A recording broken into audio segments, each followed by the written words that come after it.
कुलदीप जी, अब मैं आपके पास आना चाहती हूँ। यूके ने भी बैन कर दिया है अगर कोई प्रो पैलेस्टीन या एंटी इजराइल वहां पर विरोध प्रदर्शन करने के लिए निकलता है। मेरा सवाल आपसे यह है कि ये होना था, जैसे जैसे एक दिन में 1000 से ज्यादा लोगों को मार दिया हमास के आतंकियों ने, लेकिन उसके बाद जो इजराइल इंतकाम ले रहा है, जिसे हम बदला कहें, कुछ भी शब्द कहें, लेकिन अब धीरे धीरे उसकी तरफ भी लोगों के इमोशंस जा रहे हैं और उन जो भी हमले हो रहे हैं उसको हाईलाइट किया जा रहा है। अब ये कैसे होगा? ये तो एक लड़ाई प्रोपेगेंडा वाली, एजेंडा वाली चलती ही है।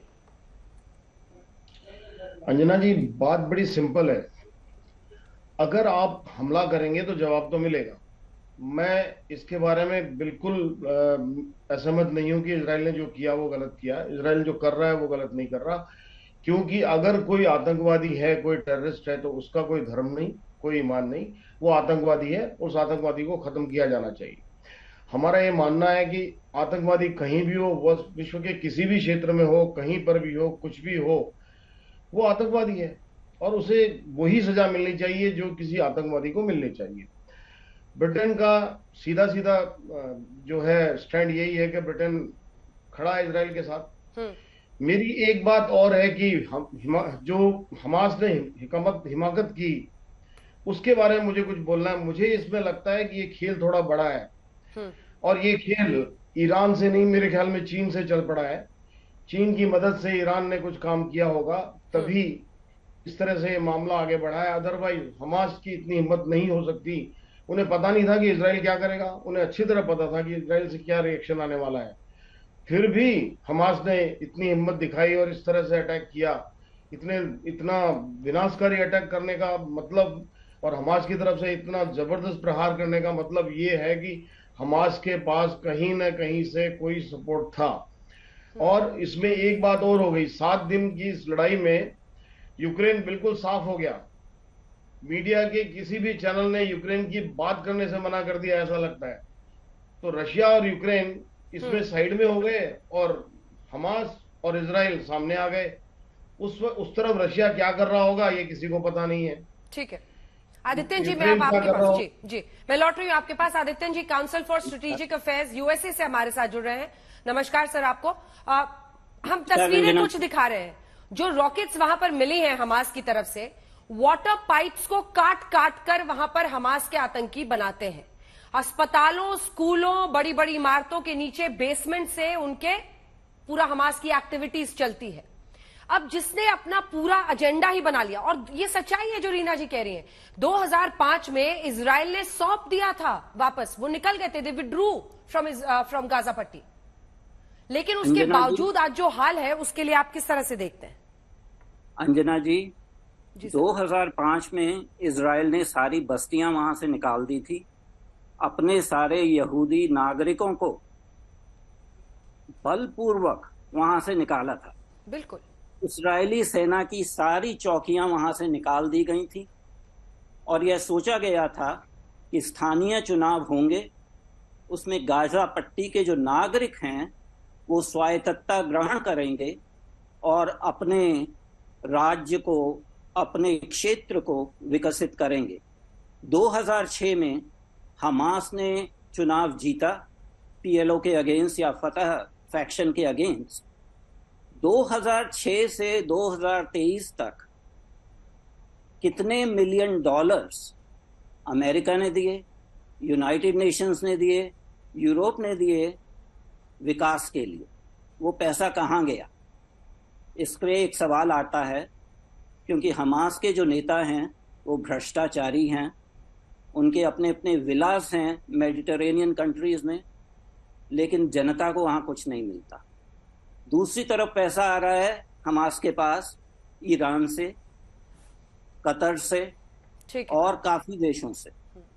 ये जो हमला था जो हमास ने किया था, ये आतंकवाद का एक उत्कृष्ट उदाहरण है। बिल्कुल, लेकिन इसको वारिस पठान साहब मानने को तैयार नहीं है। वारिस साहब, सिर्फ 2 लाइन में अपनी बात कहिए। आपने रीना जी की भी बात सुनी, आपने सोनी जो वहां से स्टूडेंट लौटी हैं। हमास ने एक टेररिस्ट अटैक किया 7 अक्टूबर को, अनगिनत लोग मारे, लेकिन उस पर आप फटाक सा कालीन बिछा देना चाहते हैं। सुधांशु जी ने कहा कि वारिस पठान 2005 में सौंप दिया था, इजराइल निकल चुका था गाजा पट्टी से। झूठ बोल गए, गांधी जी ने कुछ कहा ही नहीं।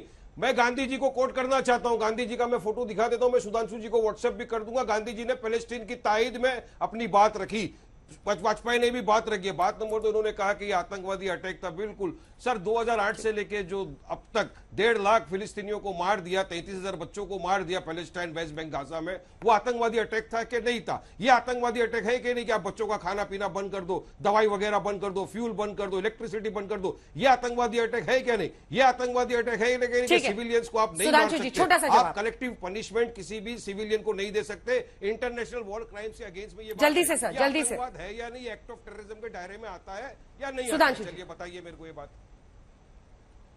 और अपनी सरकार का स्टैंड क्लियर कीजिए। फिलिस्तीन को मानते भी हैं लेकिन इजराइल के साथ खड़े हैं, मतलब हमारी सरकार का स्टैंड बहुत क्लियर है, जो प्रेस रिलीज में भी कहा गया था कि हम फिलिस्तीनी स्टेट की स्थापना का समर्थन करते हैं by peaceful means of negotiation. और जब आप peaceful means of negotiation with Israel, इससे आप अलग हट जाते हैं तो विषय वस्तु बदल जाती है। और मैं यह भी पूछना चाहता हूं भाई, जिसकी ये लोग इतनी बात करते हैं,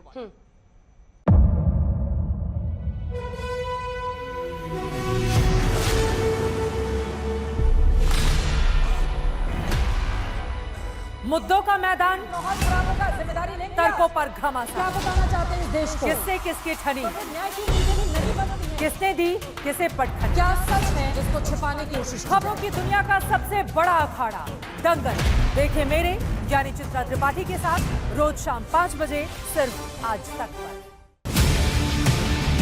ना पक्ष ना विपक्ष, ना लेफ्ट ना राइट, ना मिर्च ना मसाला, खबरों का बोलबाला, निडर निर्भीक सबसे सटीक स्पेशल रिपोर्ट सिर्फ आज तक पर। एयर रेड के ये सायरन समय समय पर आपको सुनाई देते हैं। शौर्य की, भारत और चीन के बीच साहस की, सभी बाढ़ग्रस्त इलाकों का हवाई सर्वेक्षण किया है। सरोकार की, गाजीपुर में किसान से बातचीत करें। संघर्ष की, कश्मीर को आगे बढ़ना होगा। संयम की, भावनाएं भड़की या दंगे भड़काए गए, सवालों की, जनता के लिए, जनता के द्वारा, जनता की दस्तक। श्वेता सिंह के साथ सिर्फ आज तक पर।